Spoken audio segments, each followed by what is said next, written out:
മരിക്കുന്നതിനു മുമ്പ് മദീനയിലെ രാജാവ് നിന്നെ കാണുന്നുണ്ട്.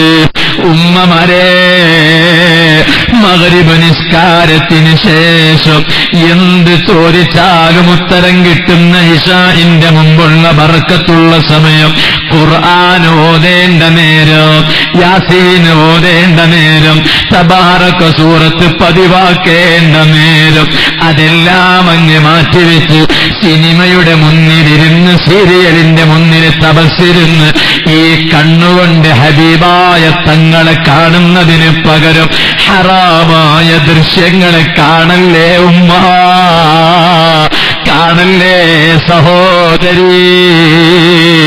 മരിക്കുന്നതിന് മുമ്പായി ഒരു തവണയെങ്കിലും ഹബീബിനെ കാണണം.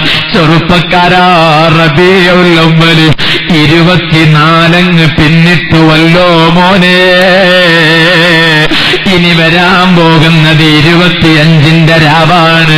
4/25 പകലാണ്. ചോദിക്കട്ടെ, നിങ്ങളോടല്ല, നിങ്ങളോട് ചോദിക്കാൻ മാത്രം ഞാനായിട്ടില്ല.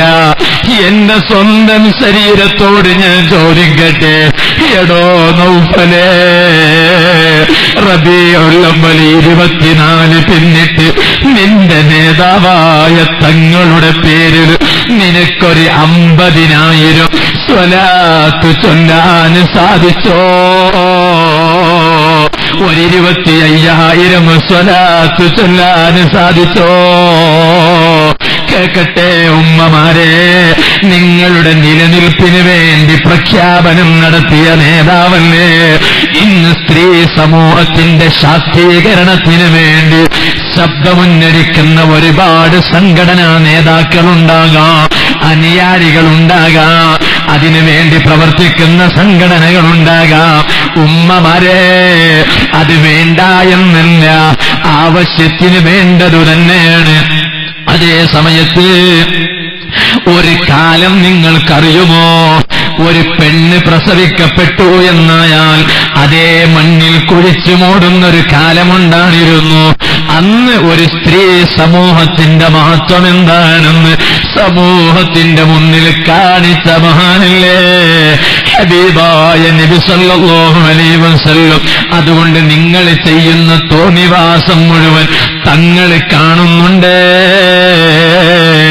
എന്റെ സദസ്സിൽ വാള് കേൾക്കുന്ന ഉമ്മമാരുടെ കൂട്ടത്തിൽ വാഹനത്തിന്റെ സ്റ്റേറിംഗ് പിടിക്കുന്ന ഉമ്മമാരുണ്ടെങ്കിൽ വെളുമ്പത്ത് മഖാമു ഉറൂസിന്റെ പരിസരവേദിയിൽ വെച്ച് ഞാനൊന്ന് പറഞ്ഞ് എന്റെ സംസാരമങ്ങ് നിർത്തട്ടെ. ഇനി മുതൽ വാഹനത്തിന്റെ സ്റ്റേറിംഗ് പിടിക്കല്ലേ ഉമ്മ. ചിലപ്പോൾ നിങ്ങൾക്കത് വലിയൊരു ഘമയാണിരിക്കൂ. ഞാൻ കാറ് ഓടിക്കുന്നുണ്ടല്ലോ, ഞാൻ ബൈക്ക് ഓടിക്കുന്നുണ്ടല്ലോ, ഞാൻ സ്കൂട്ടർ വിടുന്നുണ്ടല്ലോ, എന്നാലും നിങ്ങൾക്ക് വലിയ ഘമയാണിരിക്കൂ. എന്നാലും ഒരു നേതാവിന്റെ മനസ്സ് വേദനിക്കുന്നു.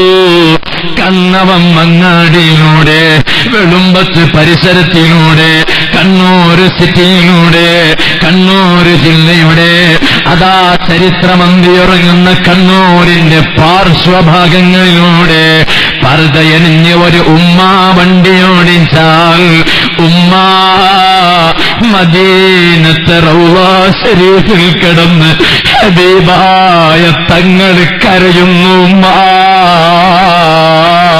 ആ കരയാൻ കാരണം നിങ്ങളാണ്. അതുകൊണ്ട് തങ്ങളെ കരയിപ്പിക്കരുതേ.